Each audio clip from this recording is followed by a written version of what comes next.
Mhm. Expanding an audience on Instagram, yeah, definitely that to increase your followers and your awareness. There's a lot of ways to do that free without putting any money into it. But yeah, yeah, interaction helps a lot. That's right.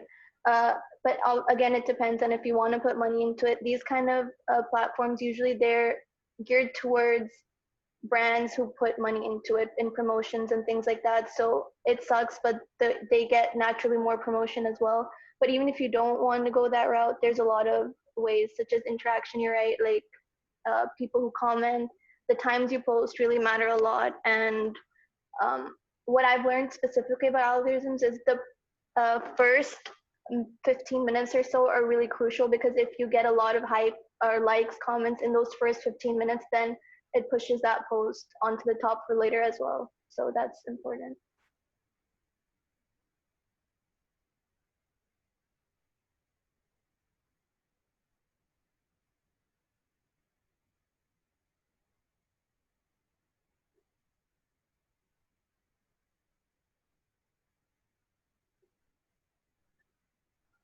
Let me know if you guys can see the screen and then I'll continue.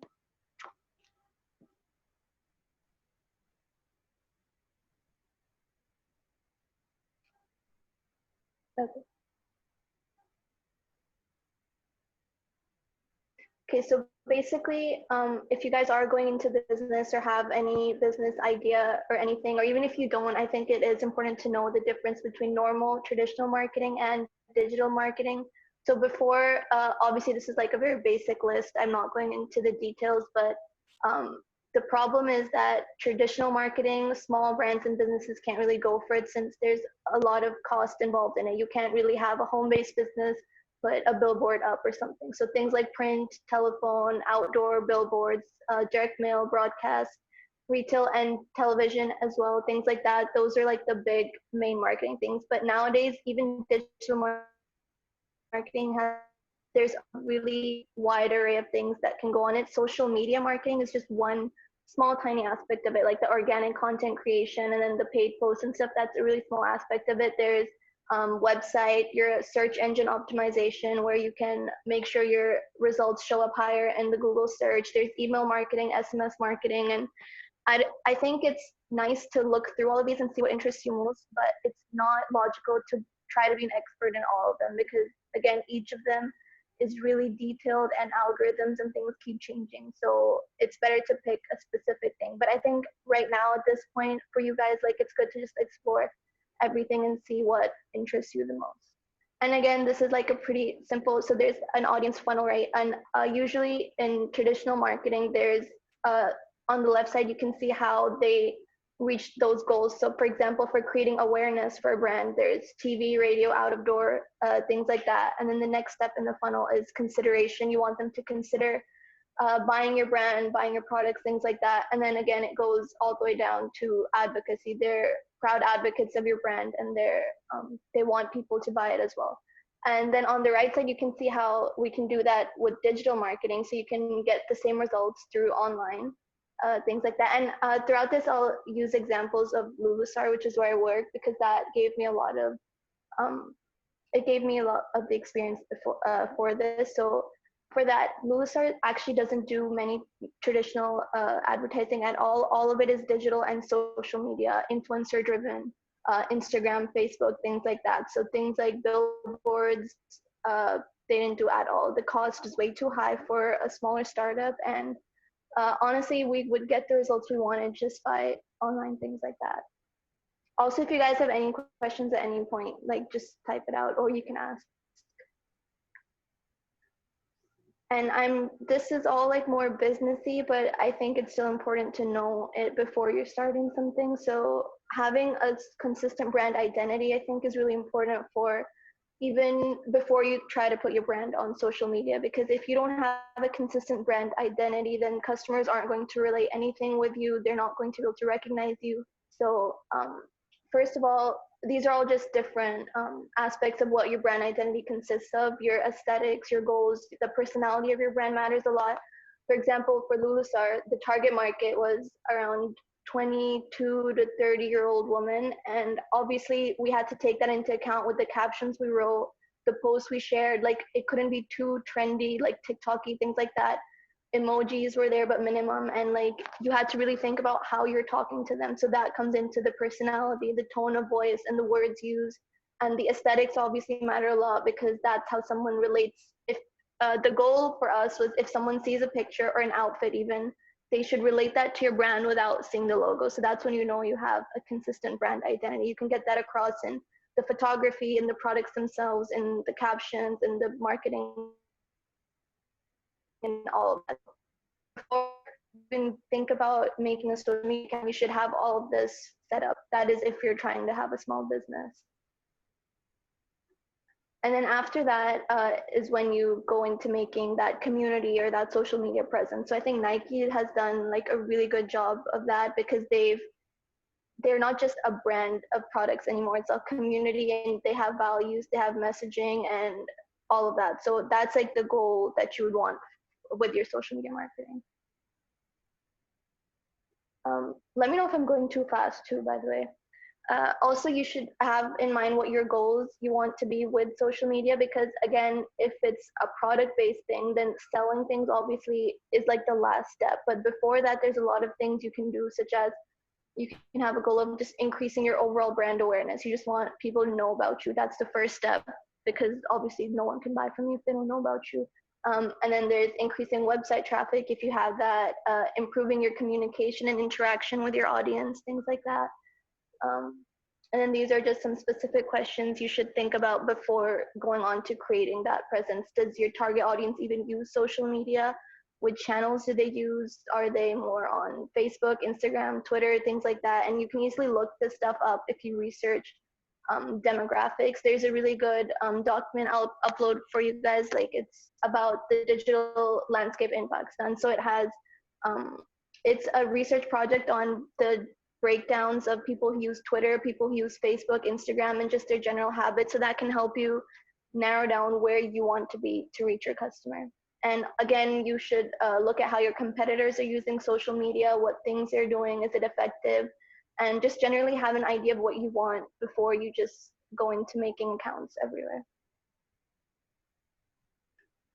Okay, again, there's a lot of places you can make your social media presence, and generally, since it is free, it's not a bad idea to make an account on everything, but again, that's kind of going for quantity over quality. So you do want to have a quality social media presence. So if you're just starting out, I wouldn't recommend just making an account everywhere because you would have to fill that up with quality content as well.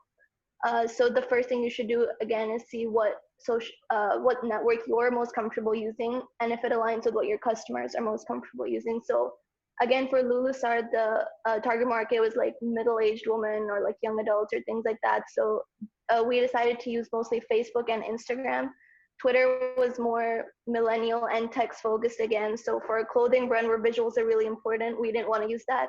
Snapchat and TikTok were more for the younger generation. So that generally fit our market. We didn't want to waste our time creating a social media presence where we wouldn't be able to reach our audience. So these are just some overall things about the social media network. Again, I can upload like this resource where it goes into detail about the demographics, so you can use that instead. But again, they each have their own pros and cons, and honestly, it depends on what you're comfortable using mostly.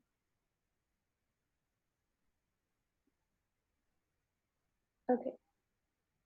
And I think the most important thing about social media content creation is, sorry, about social media marketing is the content creation itself, because each of these things has to be thought about. You can't just, I mean, honestly, before I started my job, I was really excited and I was like, oh, we can post this, we can do that. Like, I just had too many ideas, but you have to be really specific and you have to be able to answer each of these questions with logical reasoning. Why are you posting something? Are you posting it just to engage with your users? Are you posting it to show them a product? Are you posting it to respond to a concern they have? So you should have a specific goal in mind for each communication, each story, each post, everything. And the biggest thing that we learned as well is to stay active consistently. So at Lulusar, we posted 3 times per day. That is kind of excessive, 3 times per day. Like the content you have to have for that is a lot. You have to create a post for that. You have to have a plan for that. But honestly, it helped stay active and it helped push the post onto more people's feed because, again, the more you post, the more. Also, not everyone is going to see each of your posts. Again, someone asked about the algorithm, and if you notice, you don't, on Instagram, especially if you're following a lot of people, you don't see all of their posts. You see maybe one or two of their posts, or sometimes you don't see any. But the more they post, if they post 3 times a day, for example, the more likely it is to show up on your feed. Again, when to post, Instagram also has these insights tab where if any of you guys have used it, it shows you the most active time for when your followers are on Instagram. So for Lulustar, we collected 3 main points. It was, I think, 12 p.m., 3 p.m., and 6 p.m. every day was there's a spike. So we would post at that time. I'll go into detail about this stuff in the next session as well. And what to post was the most difficult because, I mean, we had a lot of issues where we wanted to post something, but we knew the audience wouldn't like it. If I'm being specific, for example, so the sportswear brand that we came out with, there were a lot of sports bras and things like that. Obviously, as a brand, you have to post things like that. Sorry, I'm just going to go into detail. So Lulusar had its own Instagram page, and then we made a new page for the athleisure brand, which is the sportswear and things like that. So at first, we were posting this all the sport posts on page as well, which we had this. Obviously, in our mind, we thought that we want to get this new brand to reach the bigger brand has, and those images included sports bras, leggings, things like that. And honestly, it surprised us that we got a lot of negative response as after we posted things like that. That audience wasn't ready for risque pictures like that. They didn't accept that. They thought it was like why are you showcasing women in sports bras? Because obviously people on that page weren't ready to buy things like that. But people in the niche audience on the smaller athletic page, they didn't mind because they were there to look for these things. So then we had to change our tactic and not post those. They're all because of that negative response. So you need to be careful of what your audience wants to see, even if you think a content is perfect or it'll get a lot of sales or engagement. You need to really be mindful of what your audience is thinking. And how to post is there's a lot of details about that as well. I'll show you guys a lot of apps that we use. There's apps to plan out your grid to make sure it looks nice. There's apps to schedule posts. So you don't have to actually be there every day at 3 p.m. posting. So you can just schedule that in 1 week, just have everything out for the next week and then not think about it. There's hashtags, how they work and how they don't work and all that thing. So all that comes into how to post. So these are like the main things about content creation itself. Okay, and oh, sorry. So mainly for influencer marketing. So we did a lot of influencer marketing at Lulusar as well. So what I originally thought as well was that the higher your followers are, the more you would want to, partner with that person or collaborate with that person. But even when we were researching, so this is the list of like the top 10 followers on Instagram. But when you look more into who gets paid the most per collaboration, it's obviously Kylie Jenner. It's not Ariana Grande or Selena Gomez or anything like that. And that's because of the quality of their followers. Her followers are more cult-like.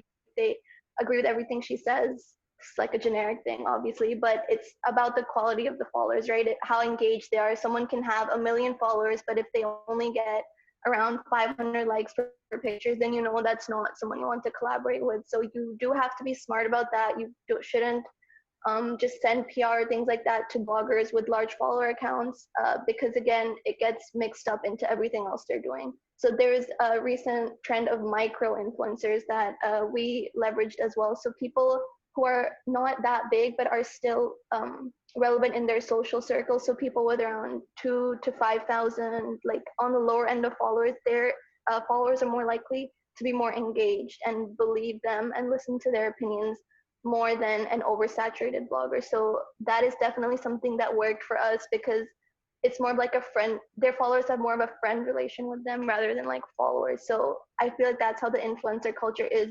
changing recently these days. And we can go into detail more about that later as well. And the last big part about social media marketing is how you talk to the customer. So obviously you have a two-way communication, right? You can respond as a brand you can talk to them, they can talk to you, and things like that. And this is something that honestly it took a lot of trouble to perfect at Lusar, and I don't think it's still perfect. They have a lot of issues with how the customer service agents talk to and respond to them. So firstly, the biggest thing that you should leverage is to actually interact with them. Use user generated content, ask them to share posts, share their things on your stories, have conversations with them. If someone comments a concern, I wasn't part of the customer relations department um, at Lewisar. Oh, thank you for the presentation uh, thing. I worked hard on it. But yeah, I wasn't part of the customer relations department, but I would still go into the Instagram and I would reply to comments because they want to know that there's a real person behind the brand, not just oh, your concern has been noted and things like that. So I've noticed that when I actually replied as a brand and said, oh, let me know what you don't like about this, or explained our side of things when people had a concern about it, they were more likely to continue buying from the brand because they thought that, okay, they actually listen, there's real people behind this, it's not just a robot and things like that. So yeah, responding to them really helped. And also one more thing, never argue with them. We also learned this the hard way. Even if you're in the right, even if a customer is saying baseless things, a brand can never win no matter what. So I think the best thing you can do if someone is, hating or anything, either just don't respond, or if the comment is gaining a lot of traction, you can just comment, oh, we'll DM you or something like that. But a public argument or something is the comments are part of your brand. So you can't, you know, negate them or anything. Honestly, it sucks, but the customer is always right. That's what we learned as well. And crisis management is really important to learn as well. I mean, we had a lot of crises that we had to deal with. Um, for example, like I mentioned, the sports bra things where customers were hating on it and things like that. So again, we had to stop all scheduled posts. We couldn't continue the way we were. We had to remove the ones that we thought were causing a problem, and communicate internally is the biggest thing, because if, for example, someone in the customer department, service department doesn't know that we're deleting these posts, it's going to cause issues. But obviously this is like going too much into detail for like a company, but even if it's your own brand or your own page, you should, not continue going and ignoring things such as crises. Something else that happened that was pretty major was that one day our whole Instagram account got deleted because of some issue with Instagram. And that was pretty major because, again, a lot of our sales and things like that were through Instagram, since these middle-aged women age bracket didn't really, their first response isn't to go to a website and order. They would always order through Instagram, DM, and things like that. So one day, literally, we were going to work and no one could log into the Instagram account. And that was a pretty big deal, obviously. So we had to manage that crisis while Instagram was figuring it out. We had our second account, which was the other brand. So we posted on that. We had a notice on the website. We posted on Facebook saying that our Instagram is down, because if a customer forgets you, they're not going to come back to keep checking. So we had to make sure we sent out an SMS saying that our Instagram is down, but you can still find us on the website and things like that. So in times like these, you have to be really quick on your feet. You have to always be aware of what's going on and things like that. Yeah, nice graphics is really important because that gives you that professional look. So in the next session, when we go more into detail about content creation, I'll share with you guys some apps that are really, really easy. There's Canva, there's Adobe Spark Post, and we can go into detail about how to use them in the next session. But they make everything super easy. You can have a simple brand identity with them, and you don't need a graphic designer if you're just starting out, because they do all the work for you. There's even apps for videos, for everything like that. So we can go into detail about that next time. So basically, just to end it all, so basic do's and don'ts, you have to start with a solid plan, find the right compromise between professionalism and casualness. You can't just act like it's your personal account, right? But you also don't want to be too professional where people think there's not a real person behind this. And listening to your audience is the most important. You have to be willing to change your plans if the audience isn't responding the way you want them to. You should not be stubborn. That's the main thing. And track your results. We'll also go into detail in a later session about tracking what works, what doesn't, and the data side of things, because that's also important. And don't, it's really important not to use social media for hard selling. You can't just keep posting your products and be like, buy this for this much, buy this for this much. People don't go on there for that. They go on there to make a connection, to, you know, have that brand just be a part of their normal daily social media interactions. Um, you should not expect an immediate return. It takes time to build a community. So you shouldn't get disheartened if nothing happens in the beginning. You should keep going, because that's honestly how consistency is key. That's what I'm trying to say.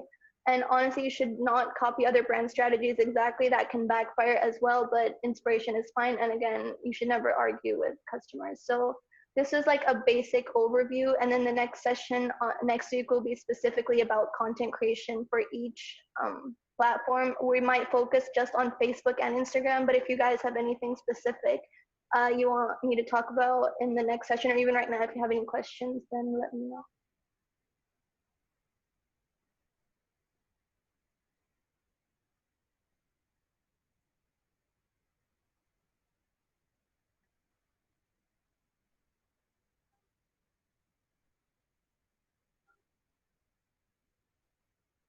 Does anyone have any extra questions?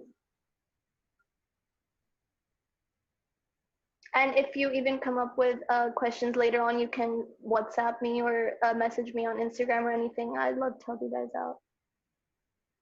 Okay, yeah, so a clothing business from home, that's honestly perfect for Instagram and Facebook. If you, honestly, yeah, that really helps. Yes.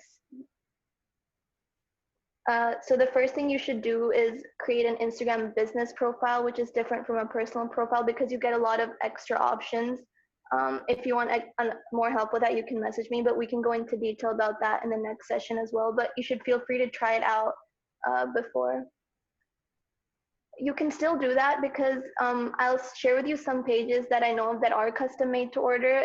Do you have pictures of previous things you've made? I mean, previous outfits you've made for other people? You could ask customers to send in pictures that they have of them wearing it, and you could share that. And you could share BTS of the process just so people know you exist. Yeah, you can get those pictures. You can decorate them, arrange them on a grid and things like that. And you can even share more things, like general things about fashion, general behind the scenes thing, just so people know there's a legit brand on social media and they can order through that and things like that. So there's a lot of things you can do with that. We can also go into detail about that, but I'll share with you guys some links of some brands as well like that that you can get ideas from. And I do think they are recording this, so they will be sharing the recording.